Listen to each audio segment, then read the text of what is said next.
Right గా breaking news చూస్తున్నాం. ఏపీని గజగజలాడించిన తీవ్ర తుఫాన్ మోందా అర్ధరాత్రి తీరం దాటింది. మచిలీపట్నం కళింగపట్నం మధ్య కాకినాడకు దక్షిణంగా నర్సాపురానికి దగ్గరలో తీరం దాటినట్లు ఐఎండీ ప్రకటించింది. నిన్న రాత్రి 11:30 గంటల నుంచి 12:30 మధ్యలో సైక్లోన్ తీరం దాటే ప్రక్రియ పూర్తయినట్లు వాతావరణ శాఖ వెల్లడించింది. ఇక తీరం దాటినప్పటికీ భూభాగంపై తీవ్ర తుఫాను కాగానే కొంతసేపు కొనసాగింది. ఆ తర్వాత తుఫాన్ మారింది. దీని ప్రభావం కొనసాగుతుంది. ఇక గోదావరి జిల్లాలో గాలుల ప్రభావం అలాగే ఉంది. భారీగా వర్షాలు పడుతున్నాయి. విపరీతమైన చలి ఉంది. చలి గాలులతో ప్రజలు తీవ్ర ఇబ్బందులు పడుతున్నారు. తీరం దాటే సమయంలో గంటకు 12 కిలోమీటర్ల వేగంతో తుఫాన్ కదిలింది.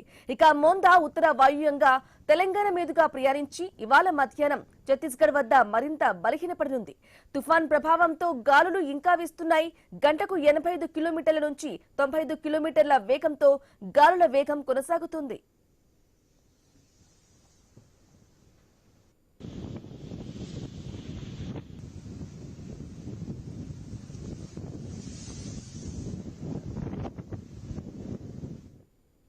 ఇక తుఫాన్ ప్రభావంతో నెల్లూరు జిల్లా కావలిలో అత్యధికంగా 23 సెంటీమీటర్లు, ఉలవపాడులో 17, చీరాలలో 15 సెంటీమీటర్ల వర్షపాతం నమోదైంది. కోస్తాంధ్ర, తెలంగాణలోని అన్ని జిల్లాల్లో రెడ్ అలర్ట్ జారీ చేశారు. తుఫాను ప్రభావంతో ఏపీ వ్యాప్తంగా భారీ వర్షాలు కురుస్తున్నాయి. కోస్తా జిల్లాలో భారీ వర్షాలు పడుతున్నాయి. వచ్చే 24 గంటల్లో ఏపీ, తెలంగాణ, ఒడిశా, తమిళనాడు, కేరళ, కర్ణాటక రాష్ట్రాల్లో వర్షాలు కురుస్తాయని వాతావరణ శాఖ తెలిపింది. ఇక నేడు రేపు ఏపీలో భారీ నుంచి అతి భారీ వర్షాలు కురుస్తాయని ప్రకటించింది. 20 సెంటీమీటర్ల వర్షం పడుతుందని హెచ్చరించింది. రైట్ గా ఇదే విషయానికి సంబంధించి పూర్తి సమాచారం మా ప్రతినిధి భార్గవ్ మరిన్ని వివరాలు అందిస్తారు. భార్గవ్. గుడ్ మార్నింగ్ బ్రాహ్మణి. అటు మొత్తం అంతా కూడా తుఫాను ప్రస్తుతం అయితే తీరాన్ని దాటిందని కూడా చెప్పుకోవచ్చు. అయితే ఈ ప్రభావంతో మరొక 2 రోజుల పాటు ఇవాళ రేపు కూడా భారీ వర్షాలు కురవబోతున్నాయి. ప్రధానంగా కూడా దాదాపు 2 రోజుల నుంచి కూడా ఏపీని గజగజలాడించినట్టు ఈ తీవ్ర తుఫాను మొంతా ప్రస్తుతం ఈ రోజు మరొక 6 గంటల్లో కూడా తుఫానుగా బలహీనపడనుంది.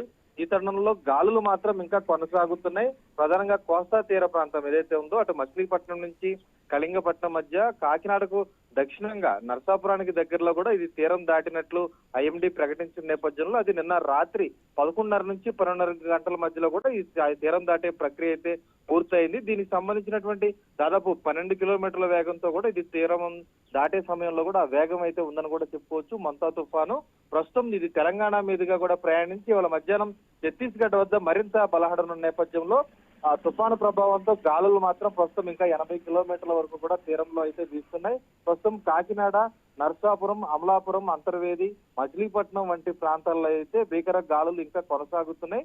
వర్షాలు కూడా మోస్తరు నుంచి భారీ వర్షాలు అయితే కురుస్తున్నాయి. అయితే ఇవి ఇంకా కొనసాగే అవకాశం ఉన్న నేపథ్యంలో ఏపీ వ్యాప్తంగా తీర గ్రామాల్లో, తీర ప్రాంతాల్లో అన్ని ప్రాంతాల్లో కూడా ప్రస్తుతం ఈ రోజు రేపు కూడా పాఠశాలలకు, కళాశాలలకు కూడా ప్రభుత్వం సెలవులు కూడా ప్రకటించింది. ప్రజలు ఇంకా అప్రమత్తంగా ఉండాలి. తుఫాను తీరం దాటినప్పటికీ కూడా వర్షాల ప్రభావం, గాలుల ప్రభావం ఉంది కాబట్టి ఎవరు అత్యవసరం అయితే తప్ప బయటకు రావద్దంటూ కూడా ప్రభుత్వం హెచ్చరిక జారీ చేస్తున్న పరిస్థితి కూడా ఉంది. నెల్లూరు జిల్లా కావల్లో అత్యధికంగా 23 సెంటీమీటర్ల వర్షపాతం నమోదు కాగా ఉలవపాడు, చీరాల్లో 15 నుంచి 17 సెంటీమీటర్లు నమోదైంది. ఇక తెలంగాణ, కోస్తాంధ్ర అన్ని ప్రాంతాల్లో కూడా ప్రస్తుతం ఇంకా రెడ్ అలర్ట్ కొనసాగుతుంది. ఈ తుఫాను ప్రభావంతో దాదాపు 75,000 మంది వరకు కూడా ఏపీ వ్యాప్తంగా నిరాశ్రయులు ఎవరైతే ఉంటారో ముప్పు ప్రాంతాల్లో ఉన్నటువంటి వారిని, అలాగే పాడుపడ్డ భవనాలు, అలాగే రేకుల షెడ్ల భవనాల్లో ఉన్నటువంటి వారందరినీ కూడా పునరావాస కేంద్రాలకు కూడా ఏపీ ప్రభుత్వం తరలించింది. అయితే 2 మృతి చెందినటువంటి పరిస్థితి ఏపీలో విషాదాన్ని నింపింది. ఒకరు నర్సాపురం మండలం పెదమైనవాడిలంక గ్రామంలో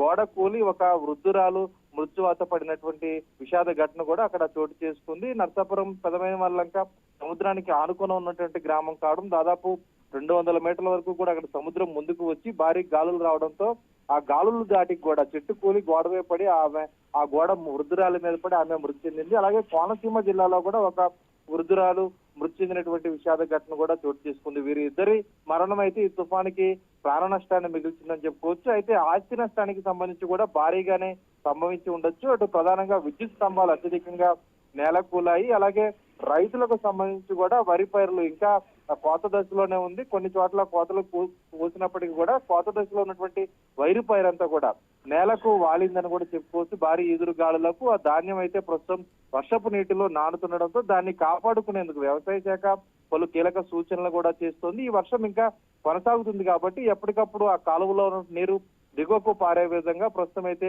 ఇరిగేషన్ శాఖ అధికారులు చర్యలు తీసుకుంటున్నారు. ఇరిగేషన్ శాఖ మంత్రి నిమ్మల రామానాయుడు నిన్న రాత్రంతా కూడా నర్సాపురం, మొగల్తూరు మండలాల్లో ఉన్నటువంటి తీర గ్రామాల్లో అర్ధరాత్రి కూడా పర్యటించి బాధితులకు ఆయన ధీమా వ్యక్తం చేసి ధైర్యం చెప్పినటువంటి పరిస్థితి కూడా ఉంది. రేపటికల్లా తుఫాన్ తగ్గుతుంది, మీ ఇళ్లకు వెళ్లిపోవచ్చు అంటూ కూడా వారికి ఒక భరోసా ఇవ్వడం జరిగింది. రాత్రంతా ఏపీ సీఎం చంద్రబాబు సచివాలయం వద్దే ఉండి సమీక్షలు ఎప్పటికప్పుడు నిర్వహిస్తూ ఆయా జిల్లాల కలెక్టర్లు గాని, జిల్లాల మంత్రులు, ఇన్ఛార్జి మంత్రులతో ప్రత్యేకించి ఎప్పటికప్పుడు ఫోన్లో కూడా ఆయన సమీక్షించారు. తుఫాను సందర్భంలో అధికార యంత్రాంగంతో పాటు టీడీపీ క్యాడర్ గాని, రాజకీయ పార్టీలందరూ కూడా సేవా కార్యక్రమాల్లో పాల్గొనాలని కూడా ఆయన పిలుపునివ్వడంతో పెద్ద ఎత్తున గ్రామీణ ప్రాంతాల్లో కూడా వారు సహాయక చర్యల్లో పాల్గొన్నటువంటి పరిస్థితి కూడా ఉంది. ఏలూరు పార్లమెంట్ లో కూడా అర్ధరాత్రి ఎంపీ పుట్టామహేష్ నిర్వహించినటువంటి కంట్రోల్ రూమ్ కి సంబంధించి పలువురు బాధితులు సహాయార్థం కోసం ఫోన్ చేసిన నేపథ్యంలో అప్పటికప్పుడే టీడీపీ క్యాడర్ ఆ ప్రాంతాలకు వెళ్లి వారికి సహాయాన్ని అందించి ఈ సీఎం ఆదేశాలను కూడా వారు నెరవేర్చిన పరిస్థితి కూడా ఉంది. ఈ విధంగా ఈ రోజు రాత్రి వరకు కూడా ఈ వర్షాలు కొనసాగుతున్నాయి కాబట్టి ప్రస్తుతం అందరూ అలర్ట్ గా ఉండాల్సినటువంటి పరిస్థితులు అయితే ఉన్నాయని చెప్పుకోవచ్చు. Brahmani. Right Bhargav, thank you for the updates. Right గా మోందా తుఫాన్ అయితే తీరం దాటింది. ఇదే విషయానికి సంబంధించి పూర్తి సమాచారం అందించడానికి మా ప్రతినిధి రాజేష్ ఫోన్ ఇన్ ద్వారా అందిస్తారు. రాజేష్ చెప్పండి, మోందా తుఫాన్ తీరం దాటినట్టుగా తెలుస్తుంది, అప్డేట్స్ ఏంటి? ప్రభావం రోజు రోజుకి పెరుగుతున్న నేపథ్యంలో ఇప్పటికే తీరం దాటిన పరిస్థితుల్లో ఇప్పటికే అధికార యంత్రాంగం కూడా పూర్తిగా అప్రమత్తమైంది. ఇక్కడ ఎటువంటి ఇబ్బంది కలగకుండా ఇప్పటికే పూర్తిగా అప్రమత్తం చెప్పుకోవచ్చు. ఒక పక్క ప్రాణ నష్టం, ఆస్తి నష్టం జరగకుండా ఎటువంటి ఇబ్బంది కలగకుండా అధికార యంత్రాంగం కూడా పూర్తిగా అప్రమత్తం చెప్పుకోవచ్చు. అయితే ఏవైతే CM Chandrababu, deputy CM Pawan Kalyan కూడా ఎక్కడ ఎటువంటి అవాంఛనీయ ఘటనలు జరగకుండా కూడా ఇప్పటికే అధికార యంత్రాంగం కూడా పూర్తిగా నిమజ్జన పరిస్థితి మనం చూసాం. అయితే కాకినాడ జిల్లాకు సంబంధించి పిఠాపురం నియోజకవర్గం ఏవైతే తీర ప్రాంతం ఏవైతే ఉందో ఈ ఉప్పాడ, కొత్తపల్లి, అలాగే కోపైలాండ్ సంబంధించి అక్కడున్న స్థానిక ప్రజానికాన్ని కూడా పునరుద్ధరణ కేంద్రాన్ని తరలించి ఎక్కడ ఎటువంటి ఇబ్బంది కలగకుండా పూర్తిగా అయితే అధికార యంత్రాంగం పూర్తిగా నిమగ్నమైంది. దాంతో పాటు కూడా కూటమి నేతలు ఎక్కడెక్కడ పునరుద్ధరణ కేంద్రాలకి చేరుకుని ఉన్న స్థానిక ప్రజానికాన్ని ఎక్కడ ఆహారం కూడా ఎటువంటి ఇబ్బంది కలగకుండా పూర్తిగా నిమగ్నమైన పరిస్థితి లేదు. ప్రస్తుతం ప్రధానంగా చూసుకుంటే కాకినాడ జిల్లాకు సంబంధించి ఏదైతే ఉప్పాడ సముద్రం ఏదైతే ఉందో నిన్నటి రోజు చూసుకుంటే ఒక్కసారిగా ఈ ఉవ్వెత్తిన అలలు ఎక్సిపడడంతో 2 నుంచి 3 మీటర్లు ఉవ్వెత్తి అలలు ఎక్సిపడడం, అలాగే దాంతో పాటు కూడా ఆ రాకాచలలో కూడా బండరాళ్లు కూడా సైతం కూడా రోడ్డుపైకి రావడంతో రోడ్డు అంతా కూడా పూర్తిగా ధ్వంసమైన పరిస్థితి కూడా చూసాం. అయితే ఒక్కసారిగా ఈ బీచ్ రోడ్ కూడా పూర్తిగా ధ్వంసం అవడంతో అక్కడ ఉన్న ప్రయాణికులు కూడా పోలీసులు వెళ్లనిచ్చే పరిస్థితి లేదు. అయితే లోతట్టు ప్రాంతంలో ఉన్న కూడా ప్రజానికాన్ని కూడా పునరుద్ధరణ తరలించి ఎక్కడ ఎటువంటి ఆస్తి నష్టం, ప్రాణ నష్టం కూడా జరగకుండా పూర్తిగా చూసిన పరిస్థితి. ప్రస్తుతం చూసుకున్నట్టయితే కోనసీమ అంబేద్కర్ జిల్లాకు సంబంధించి ఒక్కసారిగా ఈ తీరం దాటిన సమయంలో కూడా ఏదైతే ఈ కోనసీమ జిల్లాకు సంబంధించి అక్కడ కొబ్బరి చెట్లు ఎక్కువ ఉంటాయి. దాంతో పూర్తిగా అంటే ఈ తీరం దాటి పరిస్థితుల్లో ఇప్పటికే అంటే అక్కడ ఉన్న పరిస్థితుల్లో ఏవైతే పంట నష్టం అంటే కొబ్బరి నష్టం కానీ దాన్ని బట్టి కానీ లేకపోతే అక్కడున్న పొలాలకు సంబంధించి కానీ ఏవైతే వరి నష్టం కానీ ఎంతవరకు జరిగిందని దానికి ఇప్పటికే అగ్రికల్చర్ డిపార్ట్మెంట్ సంబంధించి ఎంతవరకు నష్టమైంది దానిపై కూడా పూర్తిగా సన్నద్ధం అవ్వాలి.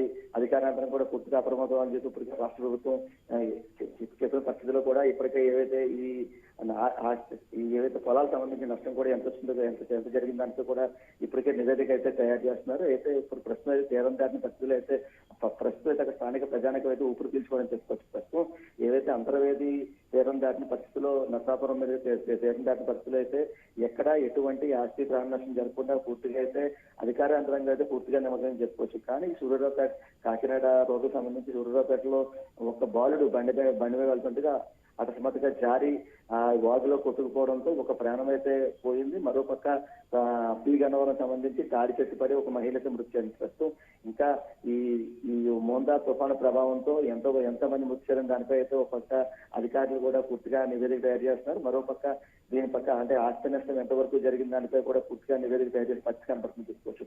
అయితే ప్రధానంగా చూసుకుంటే ఏదైతే కోరేళ్లలో కానీ షెడ్యూల్లో ఉన్న ప్రజానికాన్ని కూడా పునరావాస కేంద్రం తరలించి ముందస్తుగా అంటే అధికార యంత్రాంగం పూర్తిగా నిమగ్నమైంది కాబట్టి ఎక్కడ ఎటువంటి ఇబ్బంది జరగలేదు. అయితే ప్రధానంగా చూసుకుంటే ఎవరైతే లోతట్టు ప్రాంతాల్లో ఉన్న ప్రజానికాన్ని ఎవరైతే ఉన్నారో ఇప్పటికే పునరావాస కేంద్రం తరలించి వారికి పూర్తిగా చర్యలు చేపడతామని చెప్పుకోవచ్చు. అయితే ఈ తీరం దాటే సమయంలో కూడా ఎక్కడ ప్రజానికి ఎవరు బయట రాకూడదు, ఎక్కడ ఎటువంటి ఇబ్బంది కలగకూడదని చెప్పి దాంతో అయితే ఇప్పటికే పూర్తిగా అయితే అధికారాంతరంగా అయితే నిమగ్నం చెప్పుకోవచ్చు. అయితే ప్రస్తుతం చూసుకున్నట్టయితే సుమారు రాత్రి 8:30 సమయానికి కూడా ఎవరు అంటే బయటికి రాకుండా ఎటువంటి ఇబ్బంది కలగకుండా పోలీస్ యంత్రాంగం అయితే పూర్తిగా నిమగ్నమైంది. అయితే ఈ తీరం దాటి సమయంలో అంటే 20 సెంటీమీటర్లు వర్షం పడుతుందని ఇప్పటికే వాతావరణ హెచ్చరిక జారీ చేసిన నేపథ్యంలో ఏపీలో అయితే ఈ మోందా తుఫాన్ ప్రభావం అయితే గజగజలని చెప్పుకోవచ్చు. ప్రస్తుతం అయితే ఈ స్థానికంగా ఈ కాకినాడ జిల్లాలో కూడా ఇప్పటికే మోస్తరు వర్షాలు పడుతున్న పరిస్థితి. అయితే ఈ నరసాపురం దగ్గర తీరం దాటిన తుఫాన్ ప్రభావంతో అయితే ఇప్పటికే అక్కడ కోనసీమ అంబేద్కర్ జిల్లాకు సంబంధించి స్థానికంగా అక్కడ ఉన్న అంటే పొలాలకు సంబంధించి కానీ ఎంత నష్టం వచ్చిన దానిపై అయితే పూర్తిగా యంత్రాంగం అయితే నిమగ్నం చెప్పుకోవచ్చు. అయితే ఇప్పటికే ఇక్కడ గాలులు వేస్తుంది. గంటకు 85 నుంచి 90 కిలోమీటర్ల వేగంతో అయితే గాలులు వేయడంతో ప్రత్యేక కోస్తాంధ్ర తెలంగాణలో అన్ని జిల్లాల్లో కూడా రెడ్ అలర్ట్ నేపథ్యంలో ఇప్పటికే ఏపీలో భారీగా అయితే వర్షాలు అయితే కురుస్తాయని చెప్పుకోవచ్చు. అయితే ప్రస్తుతం అయితే ప్రధానంగా చూసుకుంటే ఎక్కడ ఎటువంటి ఇబ్బంది లేకుండా పూర్తిగా అయితే అధికారంగా అయితే నిమగ్నం చెప్పుకోవచ్చు. Okay right Rajesh, thank you for the updates.